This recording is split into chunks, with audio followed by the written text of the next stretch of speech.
বুঝছো? 25 টাকাতে দই খাবি না, কিন্তু ওই দই কি চিকন। আমরা বাঙালি এমন এক জাতি বুঝছো, 25 টাকাতে দই খাবি না, কিন্তু ওই দই কি চিকন গ্লাসের মধ্যে তুলে হালকা না ঠান্ডা পানি দিয়ে লড়ে চড়ে একটা পাইপ বসে দিবি, নাম কবি লাচ্ছি। সেটা আবার 70 টাকাতে কিনে খায়া খুব খুশি, কোনো কষ্ট লাগে না। আবার 200 টাকাতে মুরগির এক ঠ্যাং টিক্কা হিসেবে খাবি, খুব মজা করে। কিন্তু সেই মুরগি 140 টাকা কেজি, হুট করে যদি 145 টাকা চায়া বসে, তাহলে হয়ে যায় মাথা খারাপ। চরম কেসাল লাগে যাবি, দেশও গেলাবি, সরকারও গেলাবি, সগলির গোষ্ঠী উদ্ধার করে দিবি। আবার 40 টাকাতে আইসক্রিম খাবি না, 120 টাকাতে ওরই অর্ধেক ম্যাঙ্গো ফ্লেভার কয়া ঠিকই খেলাবি, খুবই খুশি।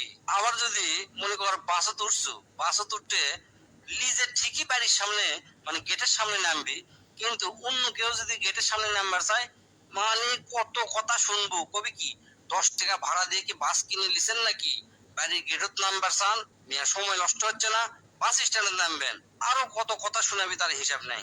আবার স্কুলের বেতন 100 টাকার বেশি দিবি না, মিথ্যে না বাড়ালে মনে করো হামকি দামকি কত কথা আন্দোলন। আবার দেখবো সেই স্কুলের স্যারের কাছে যদি আবার কোচিং করে, দেখবো 2000 টাকা প্রতি মাস দিচ্ছে, কোনো কথা কবি না।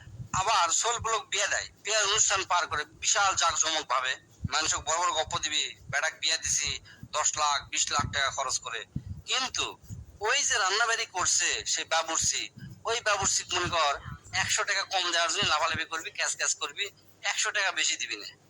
আবার দেখ আমরা বাঙালি পেট ভরে খামো, ইচ্ছা মতো খামো, কেউ দাওয়াত দিলে তো কোনো কথাই নাই, মাছ মাংস এরাও বাদ দিবি না। আবার সকালবেলা উঠে করবি কি দৌড়াবি পেট কমানোর জন্য, খাওয়া যে কমান লাগবে সেই চিন্তা মাথার মধ্যে নেই। আর একটা জাতীয় পুরাতন কথা তো আছেই, যে রেস্টুরেন্টত হোটেল বয় গুলা 50 টাকা টিপস দিবি, কিন্তু রিক্সা লাখ 5 টাকা বেশি দিতে গাও হাফসে যায়, চরম কেসাল লাগে, কত কথা কয়, রিক্সালা গোষ্ঠী উদ্ধার করে দেয়। ইনকে আরো মেলা আছে, মানে কোতে কোতে দিন পার হয়ে যাবে, কিন্তু এগুলো অপশন শেষ হবে না।